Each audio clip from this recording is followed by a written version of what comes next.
नमस्कार. आजच्या ठळक बातम्या. शोषण, स्पर्धा आणि अन्याय.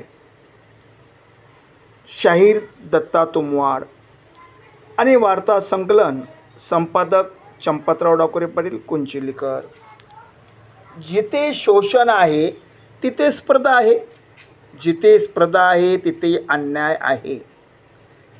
शोधण्यासाठी स्पर्धा आणि स्पर्धेसाठी अन्याय असे सूत्र आहे.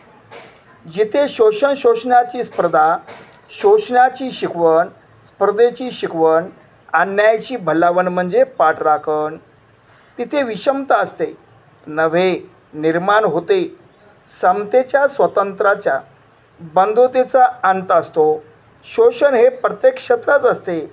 उदाहरणार्थ शैक्षणिक शोषण, सामाजिक शोषण, राजकीय शोषण, धार्मिक शोषण आणि सांस्कृतिक शोषण. नंबर 1, आर्थिक शोषण म्हणजे काय? नफा, व्याज, श्रमाची चोरी, पैशाची, धनसंपत्तीची चोरी, साठेबाजी, काळा बाजार, भ्रष्टाचार, धोकाधडी, फसवणूक, करार मोडणे, एखाद्याची जमीन, प्लॉट, घर दादागिरी करून हस्तगत करणे. नैसर्गिक साधन संपत्तीचे केंद्रीकरण, पैसा, सोने, धातूचे केंद्रीकरण करणे. सार्वजनिक सत्ता, संपत्ती, प्रतिष्ठा यांचा दुरुपयोग किंवा गैरवापर करणे. विविध मार्गाने प्रत्येक क्षेत्रात घुसून भ्रष्टाचार करून अनेक प्लॉट्स, अनेक बंगले, अनेक गाड्या, स्वतःचे हेलिकॉप्टर, विमान ठेवणे, अनेक कारखाने देशात विदेशात काढणे इत्यादी अनेक गोष्टी म्हणजे शोषण करणे होय. हे आर्थिक शोषण होय. आर्थिक शोषण केल्याशिवाय, खाजगी बँका काढल्याशिवाय, त्यातून माया जमिल्याशिवाय माणूस श्रीमंत होत नाही. जर कोणी जन्मताच श्रीमंत घराण्यात, जमीनदार, भांडवलदार, रजवाडे यांच्या कुटुंबात जन्म घेतला असेल, म्हणजे त्यास कसली पिळवणूक, शोषण न करता आपोआप श्रीमंत त्यास मिळाली असेल, तरी त्यांच्या कुटुंबातील त्यांच्या बापाने किंवा आजोबाने, पंजोबाने शोषण करूनच ही संपत्ती मिळवली असते. किंवा जो शोषण करून मिळवतो, अन्याय अत्याचार करून सैन्यबळावर राज्य कमवतो, गुंडगिरीवर संपत्ती कमवतो आणि आपल्यासाठी जो कोणी बहादुरी करतो त्यास देशमुखी, सरदारकी, पाटीलकी, कुलकर्णी, चौधरी, बिराजदारी इत्यादी जहागिरी देऊस त्यास मालक बनवितो. मालक म्हणजे संपत्तीचा हक्कदार, जमिनीचा, कारखान्याचा, बँकेचा हकदार म्हणजे मालक, आयतखाऊ म्हणजे मालक, कष्टकरी म्हणजे श्रमिक, गुलाम, कामगार, कर्मचारी जे स्वतःचे श्रम किंवा बुद्धी विकतात आणि आपला संसार चालवतात असे सारेच गुलाम. अर्थात मालक आणि मजदूर, मालक आणि गुलाम असा आर्थिक वर्ग जिथे असतो तो समाजव्यवस्था म्हणजेच शोषणावर आधारित समाजव्यवस्था होय. अशा व्यवस्थेत भिकारी, दरिद्र, गरीब, मध्यम, उच्च मध्यम, श्रीमंत, उच्च श्रीमंत, गर्भ असतात. वरच्या पायरीचे स्थान वरच, खालच्या पायरीचे स्थान खालीच असते. म्हणजे वरच्यांना प्रतिष्ठा, सत्ता मिळते, खालच्या वर्गात सत्ता, संपत्ती, प्रतिष्ठेपासून वंचित दूर असतो. खालच्या वर्गाचा आदर्श हा श्रीमंत होण्याचा प्रयत्न करतो, नव्हे श्रीमंत होण्याची जणू स्पर्धाच असते. आणि शोषण करून कसे श्रीमंत व्हावे, स्पर्धा कशी करावी, ती कशी जिंकावी यांचे शिक्षण डिपार्टमेंट आणि खेळाचे मंत्रालय देत असते. स्पर्धा आयोजित करून, परीक्षा स्पर्धा घेऊन, सामाजिक क्षेत्र यातून शोषण, स्पर्धा, अन्याय असतोच. या क्षेत्रात जातीचे स्तर असतात.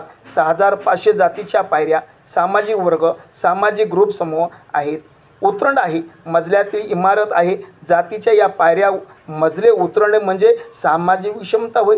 या व्यवस्थेत भेदभाव, स्पर्श, अस्पृश्यता, शिक्षण, आरोग्य, संमतीची विषमता आहे. खालच्या जातीला प्रतिष्ठा नसते, समान संधी नसते, समान दर्जा नसतो. खालच्या जातीचे श्रमिक असतात. या जातीची आर्थिक पिळवणूक होते. अन्याय, अत्याचार हे वरच्या जातीचे खालच्या जातीवर करीत असतात. स्वतःच्या जातीला श्रेष्ठ आणि खालच्या जातीत कनिष्ठ मानतात. याचे कारण वर्णभेद आणि वंशवाद हे होय. स्त्री पुरुष भेदभाव म्हणजे लिंगभेद हा प्रत्येक जातीत असतोच. ह्या भेदामुळे स्त्रीचे शोषण, तिच्यावर अन्याय, अत्याचार, तिच्याशी भ्रष्ट व्यवहार हा प्रत्येक पुरुष प्रत्येक कुटुंबात करीत असतो. वर्चस्व गाजवतो कारण स्त्रीला निर्जीव वस्तू समजल्या जातो, मालमत्ता संपत्ती समजल्या जाते, उपभोगाचे साधन समजले जाते, तिचा दर्जा पुरुषापेक्षा खालचा समजला जातो. या विषमतावादी शोषणकारी व्यवस्थेत म्हणून लिंगभेदावर सारा समाज आज उभा आहे. त्यामुळे तिचे आर्थिक सांस्कृतिक शोषण चालू आहे. धार्मिक शोषण देवाची भीती दाखवून धर्माची आचरण पद्धत, रूढी परंपरा निर्माण करून देव आणि धर्माच्या नावाने आर्थिक शोषण, श्रमाचे शोषण चालू आहे. स्वातंत्र्याचे आकुंचन होत आहे. समान संधी आणि समान दर्जा या सामाजिक न्यायाच्या बट्ट्याबोळ होत आहे. हे प्रकारचे शिक्षणच होय. सांस्कृतिक शोषण कोणी काय खावे, कोणते कपडे वापरावे, पोशाख कोणता असावा, कोणी कोणत्या देवाची आराधना करावी, कोणता धर्म बाळगावा किंवा स्वीकारावा किंवा नजरावा, कोणी कसल्या घरात असावे, लग्न करावे की नाही, कोणी कोणत्या गल्लीत मोहल्यात घर द्यावे किंवा न मिळावे, असे कितीतरी धार्मिक बंधने त्यांचा अर्थ माणसाच्या राहणीमान यावर समाजाचे बंधन असणे म्हणजे सांस्कृतिक शोषण होय. समाजाचे सांस्कृतिक स्वतंत्र बंधुभाव हिरावून घेणे होय. राजकीय शोषण वंचित आणि दलित मागासवर्गीय समाजाला, जातीच्या माणसाला सत्ता नाकारणे म्हणजे एक प्रकारचे राजकीय शोषणच होय. आरक्षण देऊन त्या सत्तेत हिस्सा देणे म्हणजे गुलामगिरीच होय.